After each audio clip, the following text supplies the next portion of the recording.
ബിരുദം കരസ്ഥമാക്കിയിട്ടുണ്ട്. വെറുമൊരു അറിവ് എന്നതിലുപരി വിവിധ കോളേജുകളിൽ യോഗ പരിശീലനം നൽകി പോരുന്നു. സ്വന്തമായിട്ട് ഒരു യോഗ സെന്ററും വിജയകരമായി നടത്തിപ്പോരുന്നു.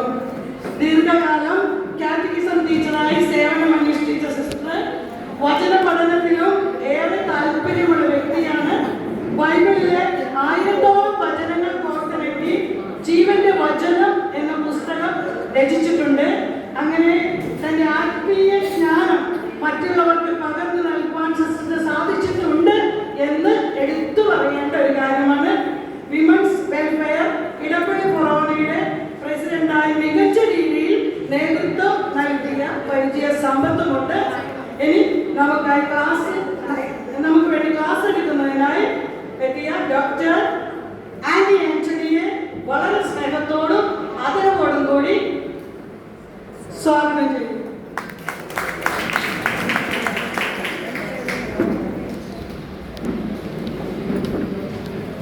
സ്നേഹമുള്ള സംഘാടകരെ, പ്രിയപ്പെട്ട സഹോദരി സഹോദരന്മാരെ, നിങ്ങളെല്ലാവരും ഇപ്പോൾ നല്ലൊരു ക്ലാസ് കേട്ട് ക്യാൻസറിനെ കുറിച്ച് നല്ലൊരു ബോധവൽക്കരണം കിട്ടിയിരിക്കുകയാണ്. പലതരത്തിലുള്ള ക്യാൻസറുകളെ കുറിച്ചും അതിന്റെ കാരണങ്ങളും എങ്ങനെയൊക്കെ നമ്മൾ അതിനെ പ്രതികരിക്കാം എന്നതിനെ കുറിച്ചൊക്കെ ആരും പേടിച്ചൊന്നും ഇരിക്കണ്ട എന്ന് ഡോക്ടർ നേരത്തെ തന്നെ പറഞ്ഞു. കാരണം നമ്മളിതൊക്കെ മനസ്സിലാക്കുകയാണെങ്കിൽ നമ്മുടെ ജീവിതത്തിൽ നമുക്ക് അതൊരു നേട്ടമായിരിക്കും എന്ന് പറഞ്ഞു. യെസ്, നമുക്ക് എല്ലാവർക്കും അറിയാം ഈ ഒരു വനിതാ വിഭാഗം എന്ന് പറയുന്നത് എറണാകുളം അങ്കമാലി അതിരൂപതയുടെ സെന്റ് വിൻസെന്റ് പോൾ സൊസൈറ്റിയുടെ ഒരു വനിതാ വിഭാഗമാണിത്. തീർച്ചയായും കുടുംബത്തിലെ പ്രാരാബ്ദങ്ങളൊക്കെ ഒതുക്കി വെച്ചുകൊണ്ട്, അതുകൂടാതെ പുറത്ത് ജോലിയുള്ള ഒത്തിരി പേരുണ്ട്, ഓഫീസ് വർക്കുകളൊക്കെ ഉള്ള ഒത്തിരി പേരുണ്ട്. അവരുടെ ആ ജോലികളും മാനേജ് ചെയ്ത് കിട്ടുന്ന സമയത്തിന്റെ ഒരു ഓഹരി ദൈവത്തിനു വേണ്ടി, ചാരിറ്റിക്ക് വേണ്ടി സർവീസ് ചെയ്തുകൊണ്ടിരിക്കുന്ന നിങ്ങളെ പ്രത്യേകമായി ഞാൻ അഭിനന്ദിക്കുന്നു. അതോടൊപ്പം തന്നെ നിങ്ങളെയും നിങ്ങളുടെ കുടുംബത്തെയും ദൈവം ധാരാളമായി അനുഗ്രഹിക്കട്ടെ എന്ന് ആത്മാർത്ഥമായി പ്രാർത്ഥിക്കുകയാണ്. വനിതാ ദിനം അനുബന്ധിച്ചാണ് നമ്മളിവിടെ കൂടിയിരിക്കുന്നത്. വനിതാ ദിനത്തിന്റെ എല്ലാ ആശംസകളും ഞാൻ നിങ്ങൾക്ക് നേർന്നുകൊള്ളുന്നു. ഇന്ന് സംസാരിക്കുന്ന വിഷയം എന്ന് പറയുന്നത് ജീവിതശൈലി രോഗങ്ങളും അതിന്റെ പ്രതിവിധികളും എന്നുള്ളതാണ്. നമുക്കെല്ലാവർക്കും അറിയാം, പലർക്കും ഇതിനെക്കുറിച്ച് നല്ല ഒരു ധാരണയുണ്ട്.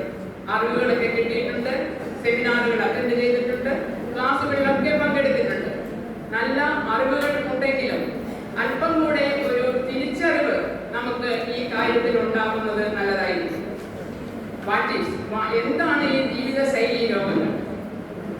എന്തുകൊണ്ടാണ് ഇവ ഉണ്ടാകുന്നത്?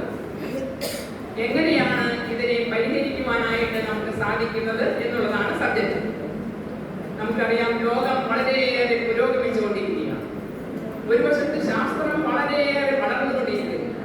മനുഷ്യൻ നിന്ന് എത്തിപ്പെടാത്ത മേഖലകളിൽ സ്ത്രീയെന്നോ പുരുഷനെന്നോ വ്യത്യാസമില്ലാതെ എല്ലാ മേഖലകളെയും അവൻ നിന്ന് പിടിച്ചടക്കിക്കൊണ്ടിരിക്കുകയാണ്. ദൈവത്തിന്റെ സ്വന്തം നാട് എന്നറിയപ്പെടുന്ന ഈ കേരളത്തില് ഇന്ന് ഇതിനൊരു മറുവശം കൂടെ ഉണ്ട് എന്നുള്ള വേദന നമ്മൾ അറിയേണ്ടതുണ്ട്. ദൈവത്തിന്റെ സ്വന്തം നാട് ഇന്ന് രോഗികളുടെ നാടായി മാറിയിരിക്കുകയാണ്. അതിന്റെ കാരണങ്ങൾ എന്താണ്? രോഗങ്ങൾ കൂടുന്നു, രോഗികളുടെ എണ്ണങ്ങൾ കൂടുന്നു, ഹോസ്പിറ്റലുകളുടെ എണ്ണങ്ങൾ കൂടുന്നു, ട്രീറ്റ്മെന്റിന്റെ സംവിധാനങ്ങൾ കൂടുന്നു, മെഡിക്കൽ ചെക്കപ്പുകൾ കൂടുന്നു, ഓപ്പറേഷൻ മോഡേൺ ആയിട്ടുള്ളവരെ ചെയ്യുന്നു. പക്ഷേ ഡയാലിസിസ് സെന്ററുകൾ കൂടുന്നു, കീമോതെറാപ്പി സെന്ററുകൾ കൂടുന്നു. ഇത്രയൊക്കെ നടന്നിട്ടും റോബോട്ടിക് ഓപ്പറേഷൻ വരുന്നു. ഇത്രയൊക്കെ ഉണ്ടായിട്ടും എന്തുകൊണ്ട് രോഗത്തെ നമ്മൾ പൂർണ്ണമായി മാറ്റാൻ സാധിക്കുന്നില്ല? നാം ഒന്ന് ചിന്തിക്കേണ്ടിയിരിക്കുന്നു. ജീവിതശൈലി രോഗങ്ങൾ എന്ന് പറയുമ്പോൾ തീർച്ചയായും നമുക്ക് ഏതാനും ചില രോഗങ്ങൾ ഏതാണെന്ന് നമുക്ക് നോക്കാം. PSC എന്ന് പറയും, ഷോർട്ടായിട്ട് PSC. പ്രഷർ എല്ലാവർക്കും തന്നെ ഇത് കാണപ്പെടുന്നുണ്ട്. പണ്ടുകാലത്ത് ഒരു 70, 75, 80 വയസ്സുകളിലാണ് ഈ തരത്തിലുള്ള രോഗങ്ങൾ ഉണ്ടായിരുന്നതെങ്കിൽ ഇന്ന് 30, 35 വയസ്സ് കഴിയുമ്പോൾ പലർക്കും അത് പ്രഷർ ഉണ്ടായിരിക്കും ഒരു സ്റ്റാൻഡേർഡ് കുറവ് പോലെയാണ്, അല്ലേ? നിങ്ങൾ തലപിടിച്ചൊന്നിരിക്കും, കൂടായിട്ടിരിക്കും. നമ്മൾ ഒരുമിച്ച് ക്ലാസ്സിൽ അല്ലേ പ്രഷർ കേട്ടില്ലേ? ഒരുപാട് കേട്ടിട്ടുണ്ടല്ലേ? നമ്മുടെ വീട്ടിൽ തന്നെ അമ്മയുടെ ഇല്ലേ പ്രഷർ? പ്രഷർ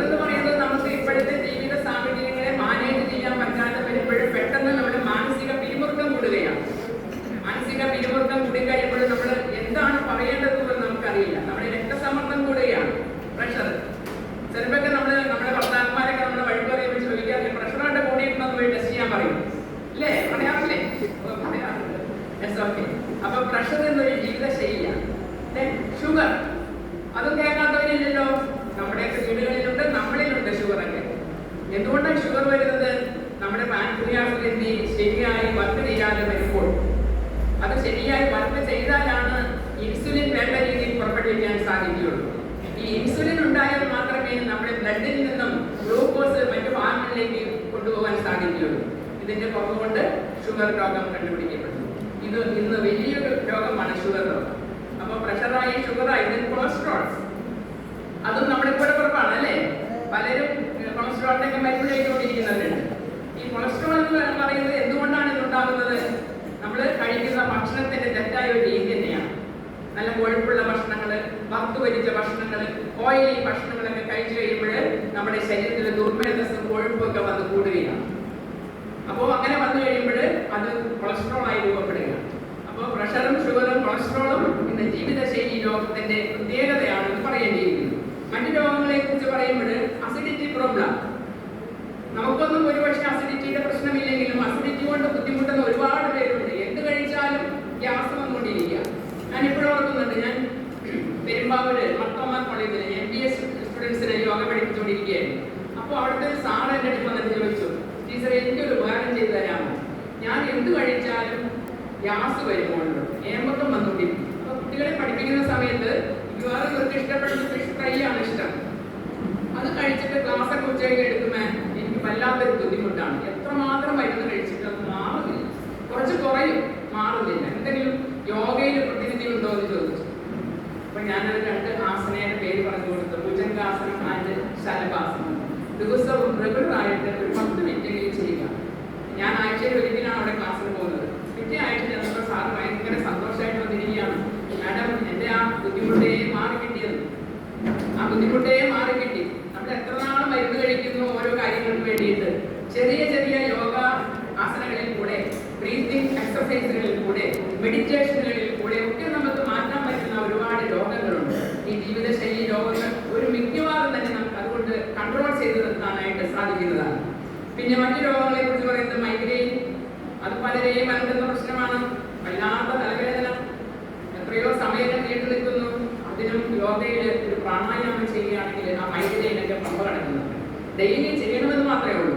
അതുപോലെ തന്നെ fibroid, PCOD problems, stress and tension. ടെൻഷനില്ലാത്ത ആരെങ്കിലും ഉണ്ടോ? ചെറിയ കുട്ടികൾ മുതൽ വലിയവർ വരെ ഇന്ന് ടെൻഷനാണ്. അപ്പോൾ അങ്ങനെ വന്നു കഴിയുമ്പോൾ എന്താ ടെൻഷൻ വരാൻ കാരണം? അതും ഒരു പിരിമുറുക്കം തന്നെയാണ്, മനസ്സിന്റെ പിരിമുറുക്കം.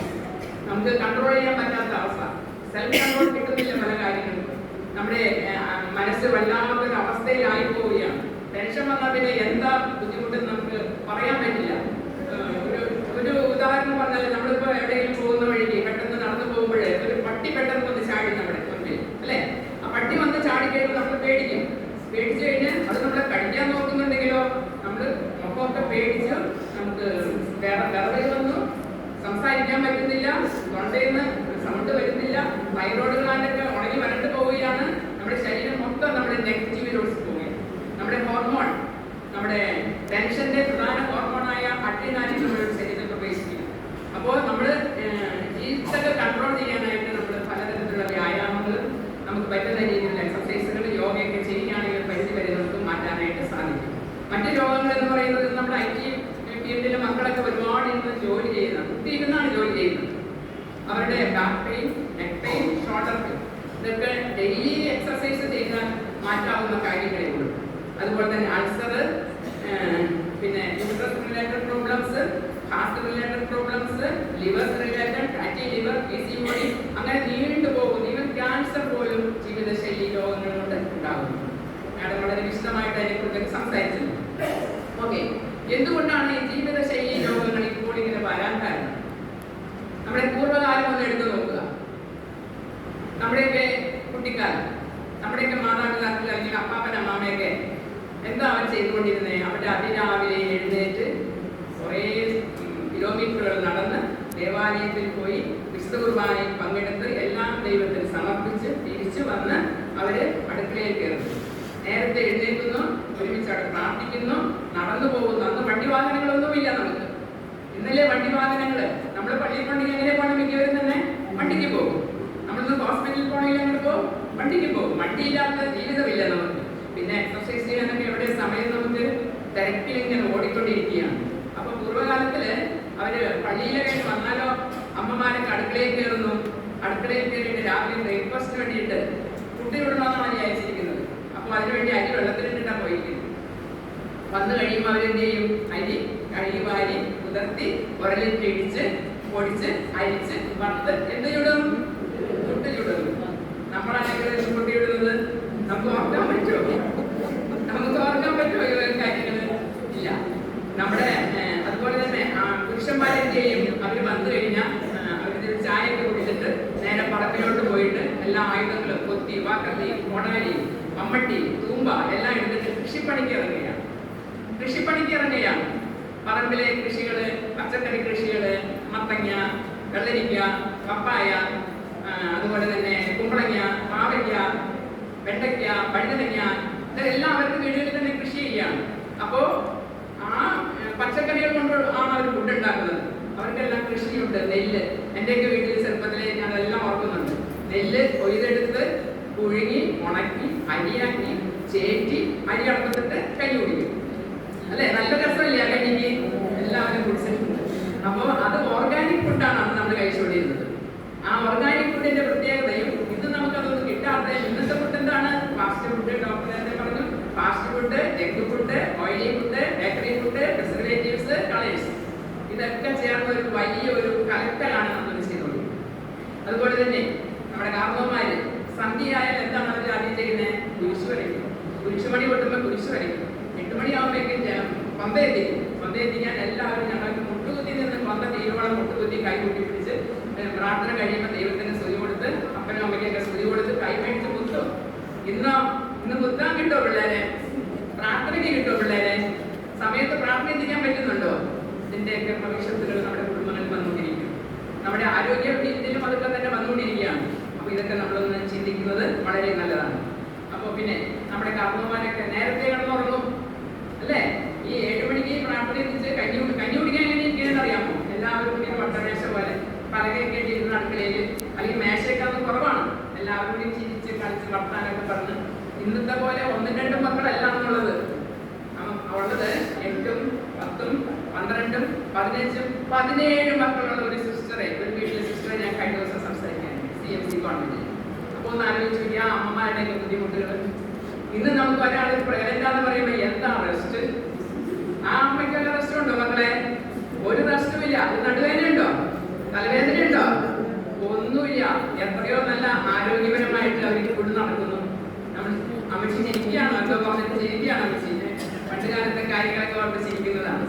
അപ്പോ അങ്ങനെ ഒരു സാഹചര്യം ഉണ്ടായിരുന്നു. ഇന്ന് മൊബൈൽ യുഗം വന്നു അല്ലേ? മൊബൈൽ യുഗം വന്നതോടുകൂടി ലോകത്തിന്റെ ഏത് വശത്തു നിന്നുള്ള കാര്യങ്ങൾ ഞൊടിയിടകൊണ്ട് അറിയാൻ സാധിക്കും. പലതും നല്ലത് തന്നെ. പക്ഷെ നമ്മുടെയൊക്കെ കുടുംബങ്ങളിൽ ഇത് അമിതമായിട്ട് ഉപയോഗിക്കുമ്പോൾ നമ്മുടെ അമ്മമാര് പറയാറില്ലേ മക്കളോട്? ഒന്ന് കൈവയ്ക്കേ. വീടുകളിൽ നമ്മൾ മക്കളോട് ഇത് ഫോൺ അധികം ഉപയോഗിക്കരുതെന്ന് പറയുന്ന അമ്മമാരൊന്ന് കൈവയ്ക്കേ.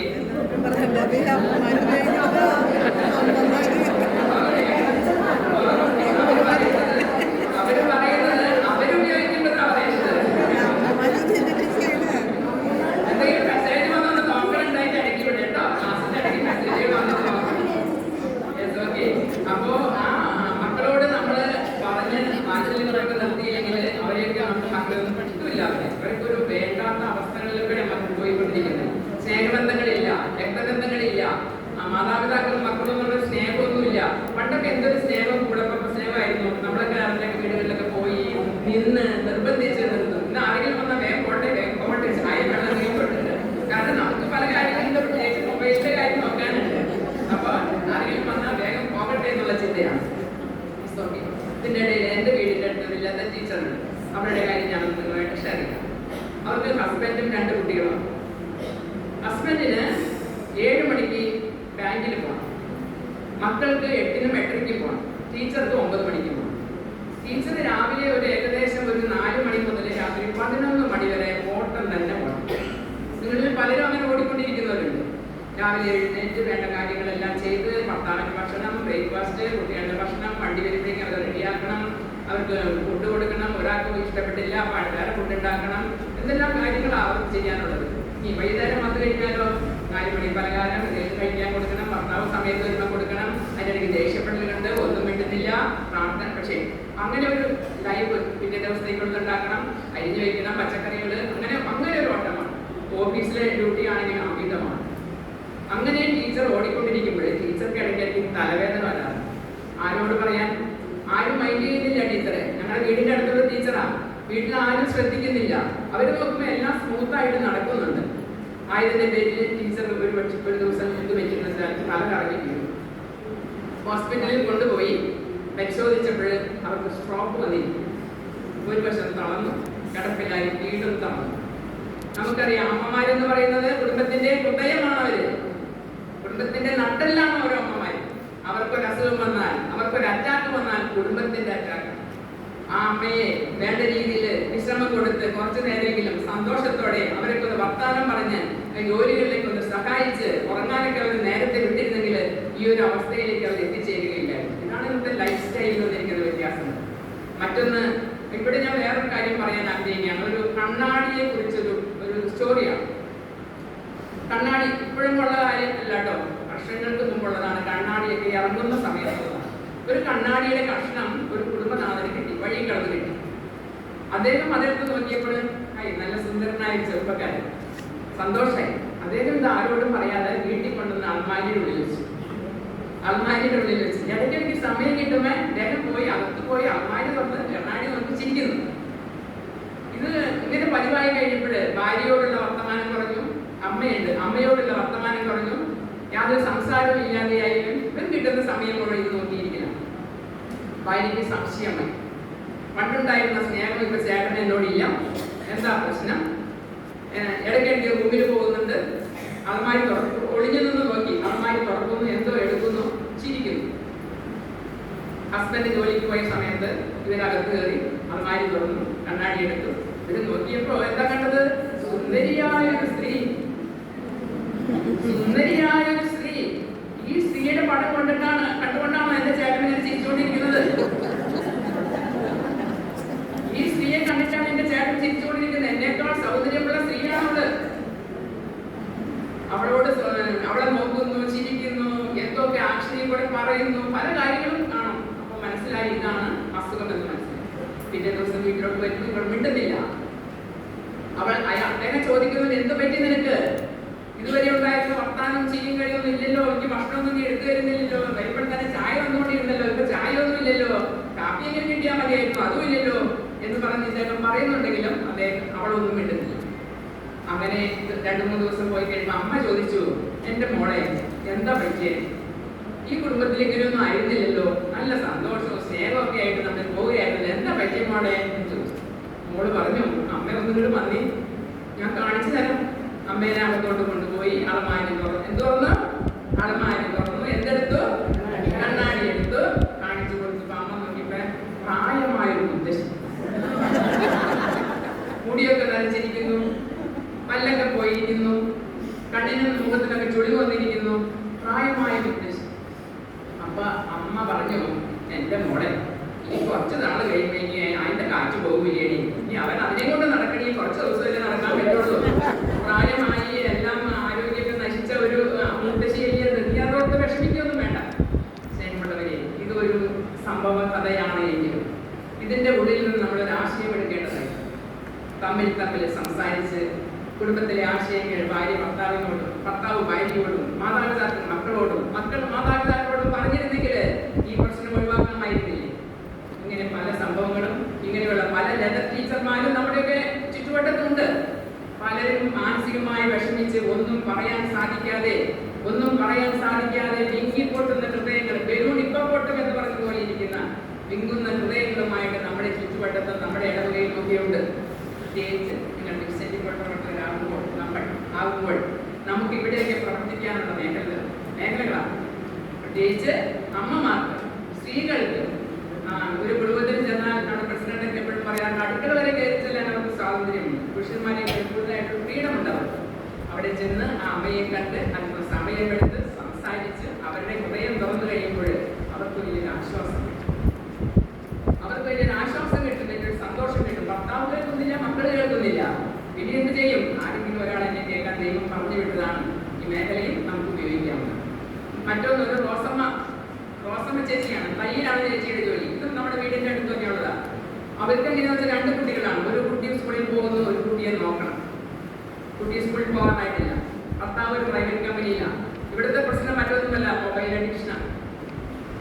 മൊബൈൽ അഡിക്ഷനാണ്. ഭർത്താവ് ജോലി കഴിഞ്ഞ് വന്നാല് റൂമിൽ കയറി, ഭക്ഷണം വേണ്ട, ഒന്നും വേണ്ട, റൂമിൽ കയറി വാതിലടച്ചിട്ടിരുന്ന് മൊബൈൽ നോക്കിക്കൊണ്ടിരിക്കും. മൂത്ത മകനും സ്കൂളിൽ വിട്ട് വന്നു കഴിഞ്ഞാൽ അമ്മയുടെ ഫോൺ മേടിച്ചിട്ട് മൊബൈൽ നോക്കണം. ഇങ്ങനെ വന്നു കഴിഞ്ഞാൽ ഭാര്യ പറഞ്ഞാലൊന്നും ഒരു കൂട്ടാക്കുകയില്ല. അത് നടുവേദന, കഴിച്ച് നടുവേദന. കുടുംബത്തിലെ എല്ലാ കാര്യങ്ങളും ഇവർ തന്നെ മാനേജ് ചെയ്തുകൊണ്ട് പോവുകയാണ്. അവസാനം വന്നു കഴിഞ്ഞപ്പോൾ ഇവരുടെ ഒരു ഓപ്പറേഷൻ പറഞ്ഞിരിക്കുകയാണ്. ഓപ്പറേഷൻ. അപ്പോൾ ഈ മൊബൈലിൽ നമ്മൾ കൂടുതലായിട്ട് അഡിക്ഷൻ വന്നു കഴിയുമ്പോൾ അവർക്ക് സാമാന്യ ബോധം പോലും അവരുടെ നഷ്ടപ്പെട്ടു പോവുകയാണ്. ഇവിടെ ഞാൻ വേറൊരു സംഭവം പറയാം, ധർമ്മോടക്ക. അത് മറ്റൊന്നുമല്ല, ഒരു കുടുംബത്തിലെ കുടുംബനാഥൻ പിറ്റേ ദിവസം കല്യാണത്തിന് പോകാനായിട്ട് ഒരു പാൻറ്റും ഷർട്ടും വാങ്ങിക്കാം. കട അടയ്ക്കുന്ന സമയം സന്ധ്യയാവുന്നു, ഇട്ട് നോക്കാനൊന്നും നേരം കിട്ടിയില്ല. അദ്ദേഹം വാങ്ങിച്ചുകൊണ്ട് വന്നു. വീട്ടിൽ വന്ന് ഇട്ട് നോക്കിയപ്പോൾ പാൻറ് കുറെ ഇറക്കം കൂടുതലാണ്. ഉടനെ തന്നെ ഭാര്യയുടെ അടുത്തേന്ന് പറഞ്ഞു, എൻ്റെ മകളെ എന്നെ മോനെ എന്നൊക്കെ വിളിക്കുന്നത്, എൻ്റെ പാൻറ്റിന് ഇറക്കം കൂടുതലാണ്, നീ അത് കട്ട് ചെയ്തിട്ട് ഒന്ന് തയ്ക്കണം കേട്ടോ, നാളെ കല്യാണത്തിന് വരാനുള്ളതാണ്. അവർ സമ്മതിച്ചില്ല. അവർ പറഞ്ഞു, നിങ്ങൾ എന്തെന്നാ പറയണേ, ഞാൻ എന്തൊക്കെ കാര്യങ്ങൾ ചെയ്യണം, നിങ്ങൾ കടയിൽ നിന്ന് നോക്കി മേടിക്കാൻ പാടില്ലായിരുന്നില്ലേ, എന്നെ കൊണ്ടാണ് ഇതൊക്കെ ചെയ്യിപ്പിക്കുന്നത് എന്ന് പറഞ്ഞാൽ അവർ കുറെ വഴിക്കൊക്കെ പറഞ്ഞു. അവർക്കും മൊബൈലിൽ ഭയങ്കര അഡിക്ഷൻ ആണ്ടല്ല അമ്മയ്ക്കും.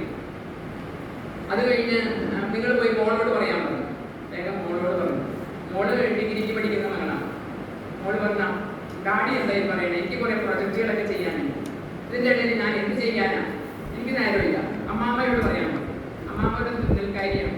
അപ്പൊ അമ്മാമ്മയോടൊക്കെ പറഞ്ഞു, അമ്മേ എനിക്ക് നാളെ പോകാനായിട്ട് പാൻറ് ഒന്ന് കട്ട് ചെയ്ത് കറക്റ്റ് ചെയ്തെന്ന് തുന്നിയത്. അമ്മയും പറഞ്ഞു, നിനക്ക് ഭാര്യയുണ്ട്, മോളുണ്ട്, നീ എന്തിനാ എൻ്റെ അടുത്ത് വന്നേക്കണേ. ഇങ്ങനെ കഴിഞ്ഞു പോയി. പിറ്റേ ദിവസം കല്യാണത്തിന് പോകാനായിട്ട് അദ്ദേഹം രാവിലെ കൂടി കഴിഞ്ഞ് എടുത്തു കഴിഞ്ഞപ്പോൾ, പാൻറ് ഷർട്ട് എടുത്തു കഴിഞ്ഞപ്പോൾ, ഇന്നലെ മേടിച്ച പാൻറ് ഇന്ന് ബെർമോഡയായി കഴിഞ്ഞിരിക്കുന്നു. ബെർമോഡയായി കഴിഞ്ഞിരിക്കുന്നു. എന്ത് സംഭവിച്ചു? ആദ്യം ഭാര്യ കട്ട് ചെയ്തു തുന്നി, പിന്നെ ആരാ? മോള് കട്ട് ചെയ്തു തുന്നി. അതിനുശേഷം അമ്മ. ഇദ്ദേഹം പറഞ്ഞതല്ലേ എന്ന് കരുതി 3 പേരും കട്ട് ചെയ്ത് നോക്കുന്നില്ല. നോക്കാൻ നേരമുണ്ടോ? നോക്കാൻ നേരമില്ല. എന്തോരം ഇറക്കമുണ്ടെന്ന് സാമാന്യ ബോധമുണ്ടെങ്കിൽ ഒരു പാൻറ് കണ്ടു കഴിഞ്ഞാൽ നമുക്കറിയാം. അത് നോക്കാതെ ആ മടക്കി വെച്ചിരിക്കുന്ന എടുക്കുന്നു, കട്ട് ചെയ്യുന്നു, തുന്നുന്നു, മടക്കി വയ്ക്കുന്നു. അടുത്ത ആൾ ഇങ്ങനെ 3 പേരായി കഴിഞ്ഞാൽ എന്തായിരിക്കും സ്ഥിതി? ദിവസം ബെർമോഡ ഇട്ട് കൊടുത്തോണ്ട് കരുതി. ഇങ്ങനെയൊക്കെയാണ് കുടുംബങ്ങളിൽ നടക്കുന്നത്. നമ്മൾ ശ്രദ്ധിക്കാം. ഓക്കെ. അപ്പോൾ ഇതിന്റെ സംഭവത്തിൽ കൂടെ ആ കുടുംബത്തിന്റെ സംസാരക്കുറവ്, സന്തോഷമില്ല, പ്രാർത്ഥനയില്ല, കൂട്ടായ്മയില്ല, കമ്മ്യൂണിക്കേഷൻ ഇല്ല, അങ്ങനെയുള്ള വിശ്രമമില്ല. ഇതൊക്കെയാണ് ഈ കുടുംബങ്ങളിൽ നിന്ന് കണ്ടുവരുന്നത്. ഇങ്ങനെയുള്ളവരൊക്കെ നമ്മുടെയൊക്കെ ചുറ്റുപാടുകളിലൊക്കെ നമ്മളത് ശ്രദ്ധിക്കുന്നതല്ല. ഇനി ഈ രോഗങ്ങളെ കുറിച്ച് പറയുമ്പോൾ നമുക്ക് പറയാൻ സാധിക്കും, basic needs of a man.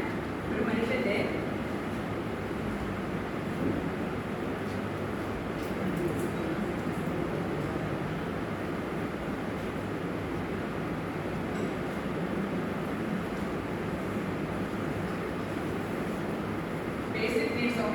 നമുക്കറിയാമോ, നമ്മൾ സ്കൂളിലൊക്കെ പഠിച്ചിട്ടില്ല എന്തൊക്കെയാണ് ഈ സംഗതികളൊക്കെ ഇന്ന് വളരെ മോശമാണ് അല്ലേ? നമ്മുടെ ശുദ്ധവായു കിട്ടുന്നുണ്ടോന്ന്? നമ്മളൊക്കെ ശ്വസിക്കുന്ന വായുവിൽ എന്തൊക്കെ മാലിന്യങ്ങളാണ് ഇത് വന്നുകൊണ്ടിരിക്കുന്നത് അല്ലേ? വണ്ടി വാഹനങ്ങളുടെ പുകകള്, കമ്പനികളിൽ നിന്നും വരുന്ന പുകകള്, അന്തരീക്ഷത്തിലുള്ള പുകകള്, പ്ലാസ്റ്റിക്കുകൾ കത്തിച്ചിട്ടുള്ള പുകകള്, ഇങ്ങനെ ഒത്തിരിയേറെ പുകകളൊക്കെ വന്ന് നമ്മുടെ അന്തരീക്ഷം വളരെയേറെ മലിനമായിരിക്കുകയാണ്. ഈ മലിനമായ വായുവാണ് നമ്മളൊക്കെ വലിച്ചെടുക്കുന്നത്.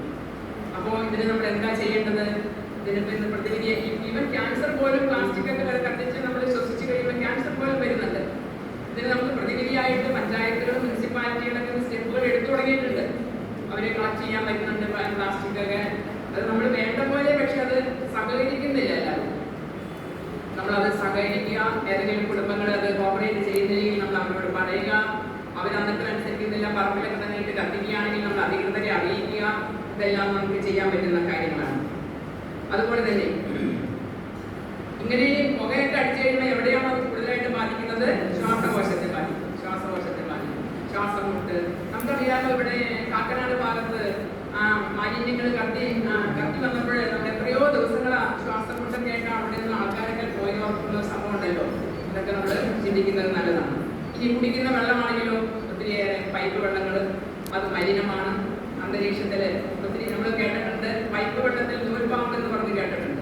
പൈപ്പ് വെള്ളത്തിൽ നൂൽപ്പാമ്പ് എന്ന് പറഞ്ഞ് കേട്ടിട്ടുണ്ട്. ഇതെല്ലാം രോഗങ്ങൾ വരാനുള്ള കാരണങ്ങളാണ്. അതുകൂടാതെ കിണർ വെള്ളം കുടിക്കുന്നവരാണെങ്കിൽ അത് ശുദ്ധമാണോ എന്ന് നോക്കണം, ക്വാളിറ്റി ഉണ്ടോ എന്ന് നോക്കണം, pH ലെവലുകളൊക്കെ നോക്കണം, അതിന്റെ അമ്ലഗുണം ക്ഷാരഗുണം ഒക്കെ ഒന്ന് ടെസ്റ്റ് ചെയ്യണം. ഞാനിപ്പോൾ ഒരു കാര്യം ഓർക്കുന്നത്, ഞങ്ങളുടെ വീട്ടിൽ കൊണ്ട് മീൻ വളർത്തുന്നുണ്ട്, ഒരു കുളമുണ്ട്.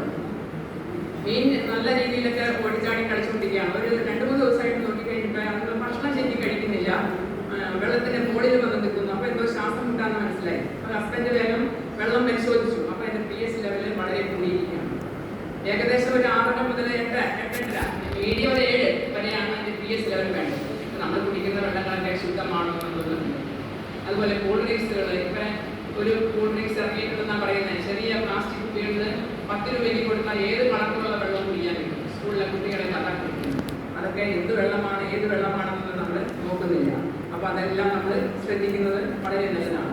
വെള്ളം നല്ലതല്ല കുടിക്കുന്നതെങ്കിൽ നമ്മുടെ എന്തിനെയാണ് അഫക്ട് ചെയ്യുന്നത്? കിഡ്നിയെ അഫക്ട് ചെയ്യും. കിഡ്നിയിൽ കല്ല് വരുന്നു, കിഡ്നി കംപ്ലൈന്റ് ആവുന്നു. നമുക്കറിയാം ഡയാലിസിസുകൾ കൂടിക്കൊണ്ടിരിക്കുകയാണ്. വിൻസലോസ് പ്രൊജക്ട് കഴിഞ്ഞ വർഷം നമ്മുടെ വിൻസെന്റ് ഇപ്പോൾ നടപ്പിലായി. 400 പേഷ്യൻസിന് 1000 രൂപ വെച്ച് ഓരോ മാസവും നമ്മൾ കൊടുത്തു. 10 മാസം അങ്ങനെ കൊടുത്തു. ഇനി ബാക്കിയുള്ളത് ഇപ്പോൾ ഓരോ AC ഏൽപ്പിച്ചിരിക്കുകയാണ്. അപ്പോൾ 4 ലക്ഷം രൂപ വരെ നമ്മൾ ഓരോ മാസം നമുക്ക് കൊടുക്കാനായിട്ട് സാധിച്ചു. പക്ഷെ എല്ലാവർക്കും കൊടുക്കാൻ പറ്റിയിട്ടുണ്ടോ? പറ്റിയിട്ടില്ല. അപ്പോൾ എത്രയോ രോഗികൾ കൂടിക്കൊണ്ടിരിക്കുന്നു, നമ്മളൊന്ന് ചിന്തിക്കുന്നതാണ്. ഇപ്പോൾ അങ്കമാലിയിൽ ഒരു പ്രൊജക്ട് നടക്കുന്നുണ്ട്. ഈ ഡയാലിസിസ് സെന്റർ റേറ്റ് കുറവിൽ ചെയ്തു കൊടുക്കാൻ വേണ്ടി പ്രൊജക്ട് നടന്നുകൊണ്ടിരിക്കുന്നുണ്ട്. അത് നടന്നു കഴിയുമ്പോൾ കുറച്ച് പേർക്ക് കൂടി ആശ്വാസം കിട്ടും. അപ്പോൾ ഈ വെള്ളം കുടിക്കുമ്പോൾ അത് കുടിക്കേണ്ടത് എങ്ങനെയാണ്? നിർത്തിയൊക്കെ കുടിക്കണം. ഒരുപാട് കുടിക്കരുത്, ഭയങ്കര തണുത്ത വെള്ളം കുടിക്കരുത്. നോർമൽ വെള്ളം നല്ലതാണെങ്കിൽ അത് കുടിക്കാം, അല്ലെങ്കിൽ തിളപ്പിച്ചാറ്റിയ വെള്ളം കുടിക്കാം. അതൊക്കെയാണ് നമ്മൾ ശ്രദ്ധിക്കേണ്ടത്. അതുപോലെ തന്നെ ഫുഡിന്റെ കാര്യം പറയുകയാണെങ്കിൽ, ഫുഡ് നമ്മൾ ഇന്ന് കഴിച്ചുകൊണ്ടിരിക്കുന്ന ഫുഡ് എങ്ങനത്തെ ഫുഡാണ്? നമ്മൾ നേരത്തെ പറഞ്ഞ ഫാസ്റ്റ് ഫുഡുകൾ, ജങ്ക് ഫുഡുകൾ, അങ്ങനെ ഒത്തിരി പറഞ്ഞു നമ്മൾ നേരത്തെ. ഞാൻ അതിലേക്ക് പോകുന്നില്ല. പക്ഷേ ഫുഡ് നമ്മൾ എപ്പോഴാണ് കഴിക്കേണ്ടത്, എങ്ങനെയാണ് കഴിക്കേണ്ടത്, എന്തിനാ കഴിക്കുന്നത്? ഹിപ്പോക്രാറ്റ്സ് എന്ന് പറയുന്ന അലോപ്പതിയുടെ ആചാര്യൻ പറയുകയാണ്, ഫുഡ് ഈസ് എ മെഡിസിൻ. എന്താണ് ഫുഡ് ഈസ് എ മെഡിസിൻ? ഭക്ഷണം മരുന്നാണ്. ഭക്ഷണം മരുന്ന് പോലെ കഴിച്ചില്ലെങ്കിൽ കുറച്ചു നാൾ കഴിയുമ്പോൾ മരുന്ന് ഭക്ഷണമായി കഴിക്കേണ്ടി വരും. അതുപോലെ നമ്മൾ ജീവിക്കാൻ വേണ്ടിയാണ് ഭക്ഷിക്കേണ്ടത്. തിരിച്ച് ഭക്ഷിക്കാൻ വേണ്ടി ജീവിക്കുന്ന ചിലരുണ്ട്. നമ്മൾ കണ്ടു കാണും പലരെയും. ഞാൻ പറഞ്ഞു കേട്ടിട്ടുണ്ട്, തൃശ്ശൂർ റപ്പായിയുടെ കാര്യം പറഞ്ഞു കേട്ടിട്ടുണ്ട്. തൃശ്ശൂർ റപ്പായി പലരും കേട്ടിട്ടുണ്ടാവും അല്ലേ? പല തീറ്റ കോമ്പറ്റീഷനുകളൊക്കെ പോയിട്ട് ഫസ്റ്റ് അടിച്ചു, പക്ഷെ അവിടെ പോയി. അപ്പോൾ അങ്ങനെയുള്ള ഭക്ഷണത്തിന് വേണ്ടി മാത്രം ജീവിച്ചിരിക്കുന്ന ചിലരെ നമുക്ക് കാണാൻ സാധിക്കും. നമ്മൾ ഭക്ഷണം നമ്മൾ എങ്ങനെയാണ് കഴിക്കേണ്ടത്? ഒരല്പം ഭക്ഷണം എടുത്ത്, ഒരു പ്ലേറ്റിൽ നമ്മൾ ഭക്ഷണം എടുക്കുമ്പോൾ നമ്മൾ എപ്പോഴും എടുത്തുകൊണ്ടിരുന്നത് എങ്ങനെയാണ്? കൂടുതൽ ചോറ്, കുറച്ച് കറികളൊക്കെ അരുവന്നിട്ടാണ്. നമുക്ക് ആരോഗ്യം വേണമെങ്കിൽ ചോറിന്റെ ക്വാണ്ടിറ്റി കുറയും. 18% ചോറായിരുന്നെങ്കിൽ ഇനി അത് 20% ആണ്. ഒരു പിടി ചോറ് അത് നടുക്ക് വെച്ചിട്ട് ചുറ്റുപാട് കറികളെ കൊണ്ട് നിറയ്ക്കും. കറികൾ, വെജിറ്റബിൾസ്, ഫ്രൂട്ട്സ്, സാലഡ്സ്, ധാന്യവർഗ്ഗങ്ങൾ, ഇലക്കറികൾ, അതുകൊണ്ടൊക്കെ ആയിരിക്കണം നമ്മുടെ പ്ലേറ്റ് ഭംഗിയാവേണ്ടത്. അല്ലാതെ ചോറ്, കാർബോഹൈഡ്രേറ്റ് കഴിയുന്നത് നിങ്ങൾ കുറയ്ക്കുക. അപ്പം നിങ്ങളുടെ അസുഖങ്ങൾ പകുതിയാവും. അതുപോലെ തന്നെ നമ്മൾ ശ്രദ്ധിക്കേണ്ടത്, ഭക്ഷണം നമ്മൾ കടിച്ച് ചവച്ച് അരച്ച് പൾപ്പാക്കിയിട്ട് വേണം കഴിക്കാൻ. അറിയാൻ നേരമുണ്ടോ? അപ്പൊ നമ്മൾ ഇതിനൊക്കെ നമ്മൾ നേരെ കണ്ടെത്തണം. നമ്മൾ സ്നേഹിക്കണമെങ്കിൽ, നമുക്ക് ആരോഗ്യം വേണമെങ്കിൽ ഇതിനൊക്കെയാണ് നമ്മൾ കൂടുതൽ ശ്രദ്ധിക്കുന്നത്. ഇതിനൊക്കെ നമ്മൾ ശ്രദ്ധിക്കണം. നമുക്ക് കഴിക്കാനുള്ള ആഹാരം ഇപ്പം നമ്മൾ വീട്ടിൽ തന്നെയാണെങ്കിലും എല്ലാവർക്കും കൂടി ഇരുന്ന് കഴിക്കുകയാണെങ്കിൽ ഭക്ഷണം എല്ലാം വിളമ്പുന്നു, പിന്നെ കൊണ്ടുവന്ന് വയ്ക്കും അവിടെ അല്ലേ?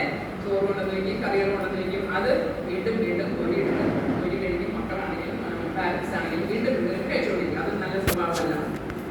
നമുക്ക് ആവശ്യമുള്ളത്, ഞങ്ങൾ യോഗ ക്ലാസ് ചെയ്യുന്നപ്പോൾ ഞങ്ങളോട് പറഞ്ഞത്, നിങ്ങൾക്ക് ആവശ്യമുള്ളത് നിങ്ങൾ അടുക്കളയിൽ പോയി ഒരു പ്ലേറ്റ് എടുത്ത് കൊണ്ടുവന്ന് ഡൈനിങ് ടേബിളിൽ നിന്ന് അതിന് ദൈവത്തിന് നന്ദി പറഞ്ഞ്, ഇത് ആരുടെയൊക്കെ അടുക്കയിൽ കൂടെയൊക്കെ കടന്നു പോന്നിട്ടുണ്ട് അവരെയൊക്കെ മനസ്സിലോർത്ത് ഈ ഭക്ഷണം ആസ്വദിച്ച് കടിച്ച് ചവച്ച് അരച്ച് പൾപ്പാക്കി കഴിച്ചാൽ നിങ്ങളുടെ ഡൈജസ്റ്റീവ് ഓർഗൻസിന്, ഇന്റേണൽ ഓർഗൻസിന് അത് ഹെൽപ്പ് ചെയ്യും. അതുപോലെ ഫ്രൂട്ട്സ് കഴിക്കുന്നുണ്ടെങ്കിൽ ഭക്ഷണത്തിന് മുമ്പായിട്ട് കഴിക്കും. കാരണം ദഹനം തമ്മിൽ വ്യത്യാസമുണ്ട്. നമ്മളെപ്പോഴും ഇങ്ങനെ കഴിക്കണേ, കഴിഞ്ഞ കഴിക്കണേ.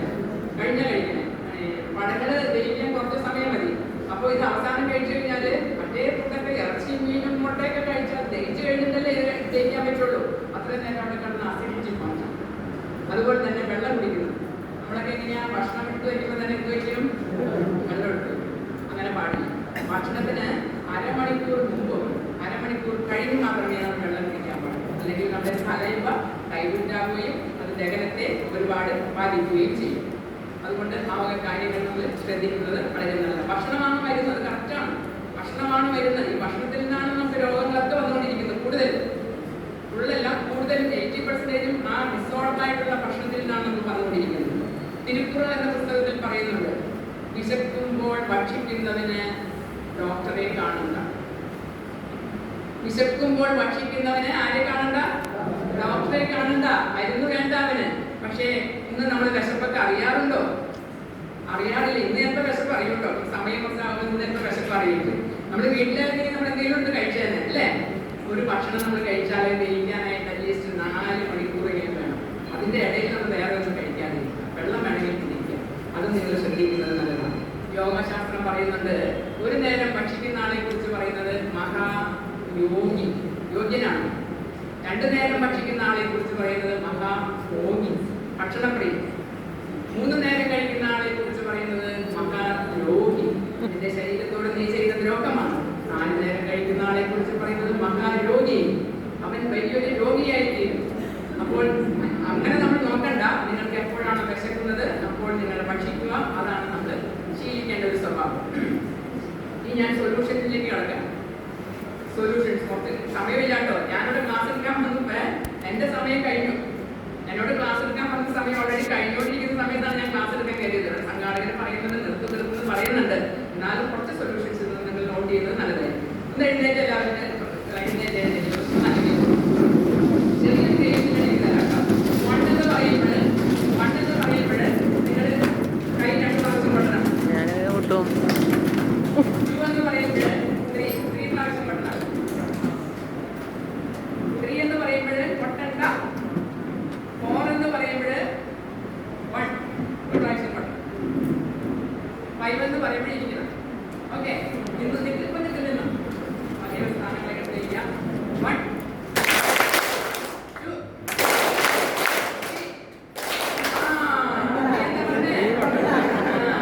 കോൺസെൻട്രേഷൻ വേണം. 4 എന്താ പറഞ്ഞേ? 1 വേണോ? ശ്രദ്ധിക്കോ? 1 2 3. ഓക്കെ, എല്ലാവരും ഇരിക്കട്ടോ. നല്ലൊരു ക്ലാപ്പി കൊടുത്തേ. നല്ലൊരു ക്ലാപ്പി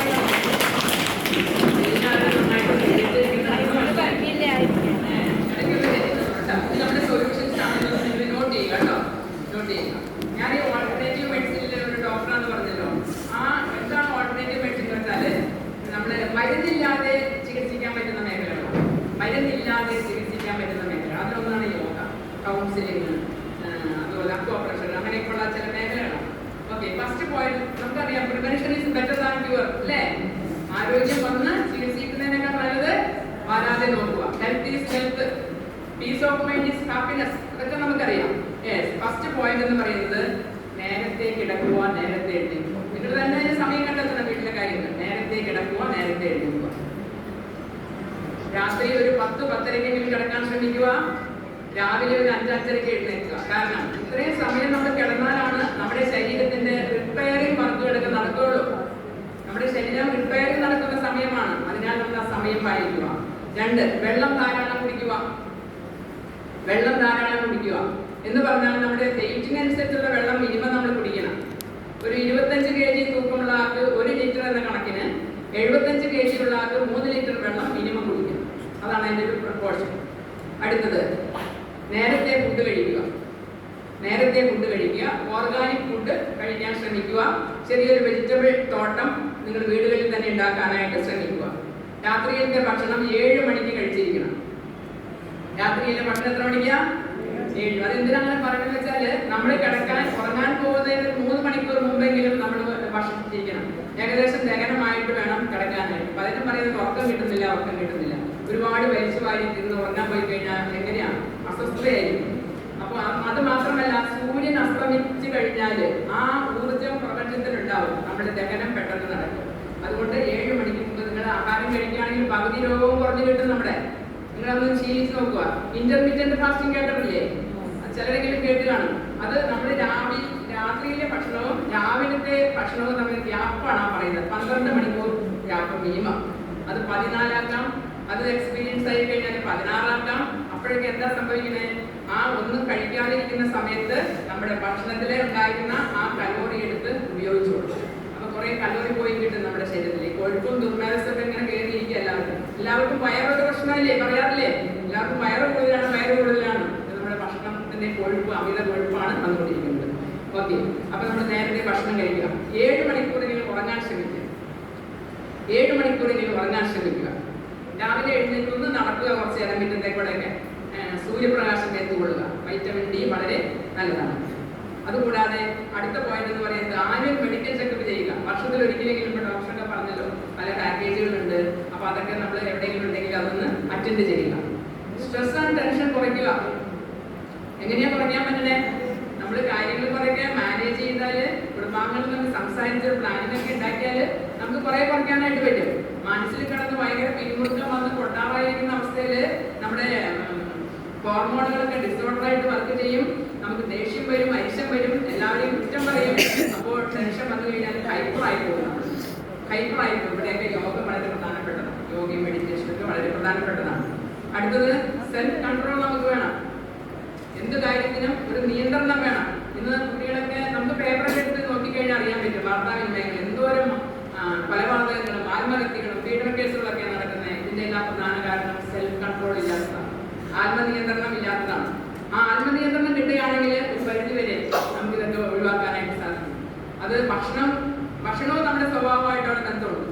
നോൺ എപ്പോഴും കഴിച്ചുകൊണ്ടിരിക്കുന്ന കുട്ടികളെ നോക്കുകയാണെങ്കിൽ അവരൊക്കെ ദേഷ്യവും ഐശ്വര്യമുള്ളവരെ കൂടുതൽ. എന്നാണ് സർവേ നടത്തിയപ്പോൾ അതിന്റെ റിസൾട്ട് പറഞ്ഞതാണ്. വെജിറ്റബിൾ കഴിക്കുന്നവരാണെങ്കിൽ ശാന്തശീലരായിരിക്കും. അപ്പൊ ആ കഴിക്കുന്ന ഭക്ഷണവും നമ്മുടെ സ്വഭാവമായിട്ട് ബന്ധമുണ്ടെന്നാണ് കാണിക്കുന്നത്. നമുക്ക് ടെൻഷൻ വന്നു കഴിയുമ്പോൾ അഡ്രിനാലിൻ കൂടുന്നു, നമ്മളെല്ലാവരും ദേഷ്യപ്പെട്ട് സംസാരിക്കുന്നു, നമുക്കൊരു മനോനിയന്ത്രണം കിട്ടുന്നില്ല, നമ്മുടെ മനസ്സിന് തന്നെ ഒരു ബുദ്ധിമുട്ട് വരുന്നു, മാനസിക ആരോഗ്യത്തിന് നെഗറ്റീവായിട്ട് ബാധിക്കുന്നു. ഇതൊക്കെ നമ്മൾ ശ്രദ്ധിക്കേണ്ട കാര്യങ്ങളാണ്. അടുത്ത പോയിന്റ് എന്ന് പറയുന്നത്, ഈ സമയത്ത് ഞാൻ ഒരു കാര്യം ഓർക്കുകയാണ്, മറ്റൊന്നുമല്ല. നമ്മൾ പല സ്ഥലത്തും വായിച്ചിട്ടുണ്ട്. കഴിഞ്ഞ ദിവസം വാട്സാപ്പിൽ മെസ്സേജ് വന്നു, മദ്യം ശരീരത്തിന് ഹാനികരമാണ്, പുകവലി ശരീരത്തിന് ഹാനികരമാണ്, അതുപോലെ തന്നെ ചില്ലുകൂട്ടിലെ കടികളും ശരീരത്തിന് ഹാനികരമാണ്.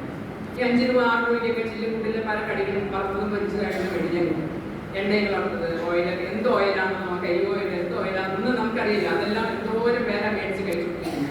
ഇപ്പൊ ഞാനിവിടെ ഓർക്കുകയാണ് ഈ സമയത്ത് വിൻസെന്റ് പോളിന്റെ ഒരു ബോർഡ് മീറ്റിംഗ് ഇവിടെ എറണാകുളത്ത് നടന്നപ്പോൾ CCA ഒരു 4 മണിക്ക് ചായയും കടിയും കൊണ്ടുവന്നു, സമോസയായിട്ട്. എല്ലാവരും ഒരു ഇതൊക്കെ കഴിച്ചു. അപ്പൊ അതിലൊരു സിസ്റ്റർ പറഞ്ഞു, ഈ ചില്ലുകൂട്ടിലെ കടിയൊന്നും അത്ര നല്ലതല്ല, വറുത്തതും പൊരിച്ചതുമായിട്ടുള്ള കടികൾ എന്ന് ആ സിസ്റ്റർ പറഞ്ഞു. ഉടനെ തന്നെ പ്രസിഡന്റ് ചോദിച്ചു, സിസ്റ്റർ അത് കഴിച്ചോ സിസ്റ്റർ എന്ന് ചോദിച്ചു. ഇല്ല, ഞാൻ കഴിച്ചില്ല.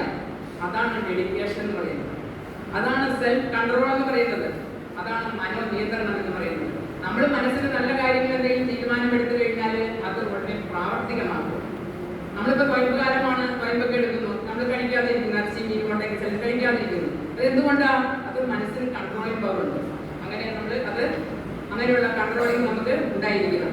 അതുപോലെ തന്നെ ബോഡി വെയിറ്റ് എന്ന് പറയുന്നത് ഒരു ഉദാഹരണം ഞാൻ പറഞ്ഞാൽ, 165 സെന്റിമീറ്റർ ഉള്ള ഒരാൾക്കാണെങ്കിൽ അതിൽ നിന്നും -100 കഴിഞ്ഞാൽ 65 kg ആണ് നമ്മുടെ വെയിറ്റ് വേണ്ടത്. ഒരു വ്യക്തിക്ക് നമ്മുടെ ഹൈറ്റ് എത്ര സെന്റിമീറ്റർ എടുത്തിട്ട് -100 അതായിരിക്കണം നമ്മുടെ ഹൈറ്റ്. അതനുസരിച്ച് മെയിൻറ്റെയിൻ ചെയ്താൽ രോഗങ്ങൾ കുറയും. ഗുഡ് ഫ്രണ്ട്ഷിപ്പ്, നല്ല ഫ്രണ്ട്ഷിപ്പ് ഉണ്ടായിരിക്കാം നമുക്ക്. ആ ഫ്രണ്ട്സൊക്കെ ആയിട്ട് നമ്മൾ സംസാരിക്കാനും ഔട്ടിങ്ങിന് പോകാനൊക്കെ ശ്രദ്ധിക്കുക. Fasting once in a week, ആഴ്ചയിൽ ഒരിക്കലും ഉപവസിക്കാൻ ശ്രമിക്കുക. അത് നമുക്ക് ദഹനേന്ദ്രിയങ്ങൾക്കൊക്കെ വളരെ നല്ലതാണ്. ബി ഹാപ്പി ഓൾവേസ്, എപ്പോഴും സന്തോഷത്തോടു കൂടി ഇരിക്കുക, സ്നേഹത്തോടു കൂടി ഇരിക്കുക. നമ്മുടെ ബൈബിളിൽ തന്നെ പറയുന്നില്ലേ, ഫിലിപ്പി ലേഖനത്തിൽ 4:4, അങ്ങനെ നീ സന്തോഷവാനായിരിക്കുക, നിങ്ങൾ എപ്പോഴും സന്തോഷിക്കുവിൻ.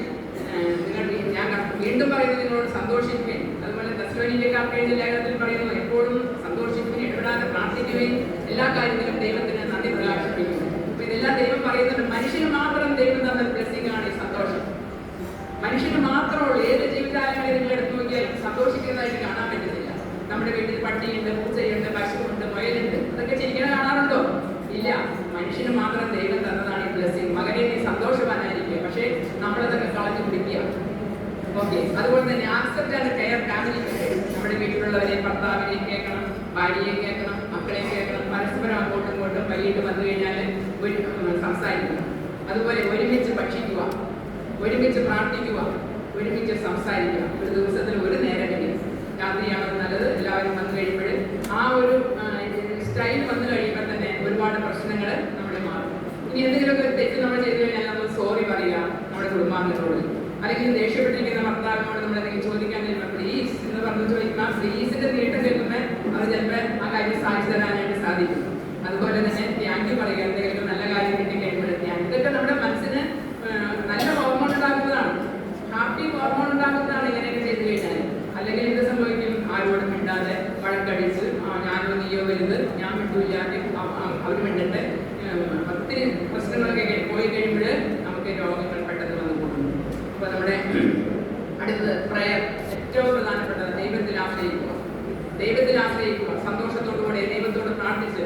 മത്തായി 6:33 പറയുന്നുണ്ട്, നിങ്ങൾ ആദ്യം അവിടുത്തെ രാജ്യവും അവിടുത്തെ നീതിയും അന്വേഷിക്കുക, ബാക്കിയുള്ളതെല്ലാം നിങ്ങൾക്ക്.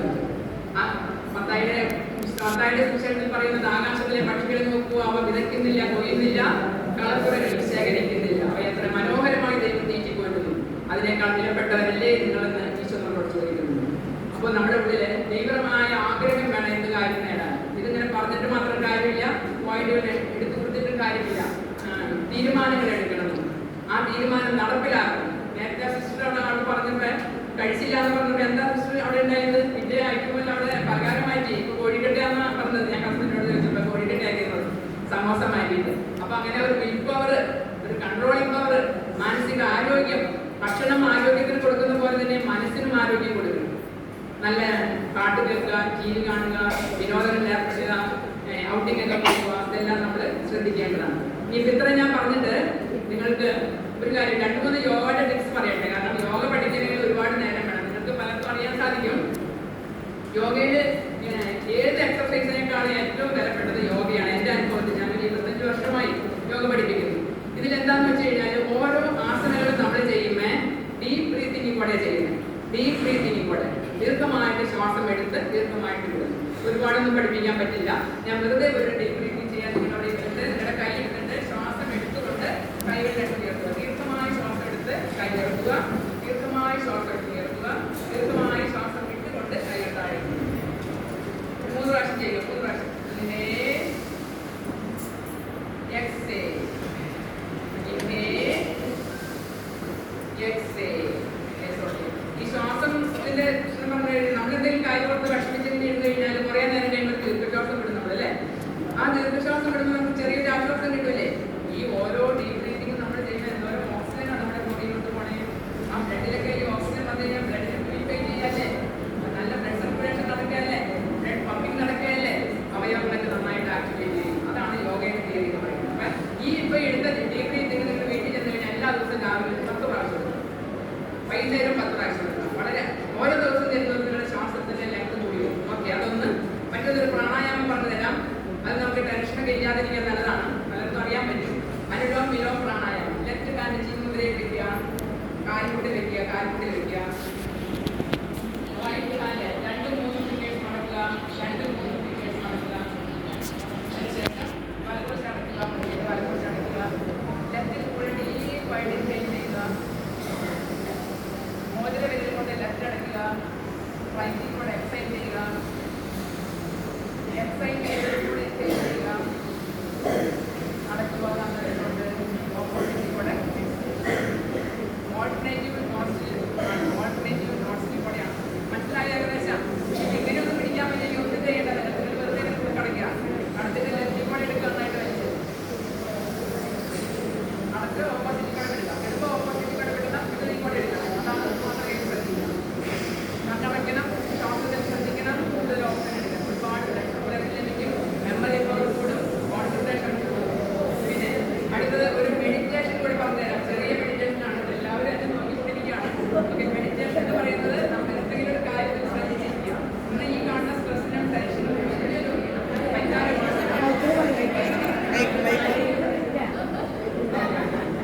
ഇന്നത്തെ ഈ സ്ട്രെസ്സിനും ടെൻഷനും വലിയൊരു പരിഹാരമാണ്. മനസ്സിനെ ശാന്തമാക്കാൻ, മനസ്സിനെ സന്തോഷമാക്കാൻ, എപ്പോഴും നല്ലൊരു ഹെൽത്ത് ആവാനായിട്ട് മെഡിറ്റേഷൻ ചെയ്യുക. പലതരത്തിലുള്ള മെഡിറ്റേഷൻ ഉണ്ട്, അതൊന്നും ഇപ്പൊ ഞാൻ ചിന്തിക്കുന്നില്ല. നിങ്ങൾ വെറുതെ ഇരിക്കുക. കണ്ണുകൾ അടയ്ക്കുക. നിങ്ങളുടെ ശ്വാസത്തെ നിങ്ങളൊന്ന് എണ്ണുക. നോർമൽ ബ്രീതിങ് ആണ് കേട്ടോ. ഒരു പ്രാവശ്യം ശ്വാസം എടുത്തു വിട്ടു, 1, അടുത്ത പ്രാവശ്യം ശ്വാസം എടുത്തു വിട്ടു, 2, അങ്ങനെ ഒന്ന് നിങ്ങൾ എണ്ണിക്കൊണ്ടിരിക്കുക. ഓരോ പ്രാവശ്യം ശ്വാസം എടുക്കുമ്പോൾ അബ്ഡോമൻ പതുക്കെ അപ്പ് ചെയ്യുക, വരും വലതിരിക്കുക. ശ്വാസം വിടുമ്പോൾ ഉള്ളിലോട്ട് എത്തിക്കൊടുക്കുക.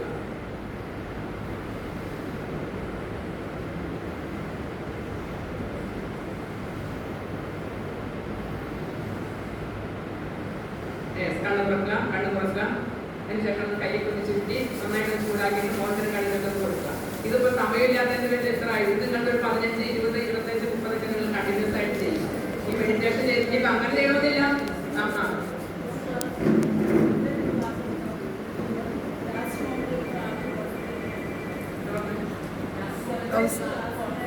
കോൺസെൻട്രേഷൻ കിട്ടില്ല എന്നല്ലേ? ഇനിയിപ്പോ എന്ത് ചെയ്യണം?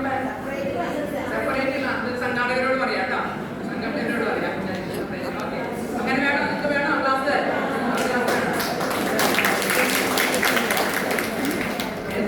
അപ്പൊ ഞാൻ കൂടുതൽ പറയുന്ന സമയം ഒത്തിരി വൈകി. അതുകൊണ്ട് ഈ മെഡിറ്റേഷൻ പഠിപ്പിച്ചു, ഒരു പ്രാണായാമം പഠിപ്പിച്ചു, ഒരു ഡീപ് ബ്രീതിങ് പഠിപ്പിച്ചു. ഈ 3 നിങ്ങൾക്ക് മനസ്സിലായിട്ടുണ്ട്. സംശയം ഉണ്ടെങ്കിൽ എന്റെ നമ്പർ ഇവിടെ കൊടുത്തേക്കാം, നിങ്ങൾ എന്നോട് ചോദിച്ചോട്ടോ, വാട്സാപ്പിലൂടെ ചോദിച്ചോ.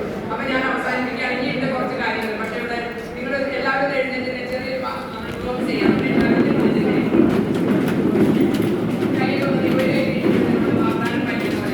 ഞാൻ എന്നെ സ്നേഹിക്കും, എന്റെ ആരോഗ്യം ഞാൻ നോക്കും, എനിക്ക് വേണ്ടി ഞാൻ സമയം കണ്ടെത്തും, എന്റെ ഭക്ഷണം ഞാൻ ശ്രദ്ധിക്കും, ഞാൻ ദിവസവും വ്യായാമം ചെയ്യും, ഞാൻ എപ്പോഴും പോസിറ്റീവായിരിക്കും, ഞാൻ എപ്പോഴും ദൈവത്തിൽ ആശ്രയിക്കും.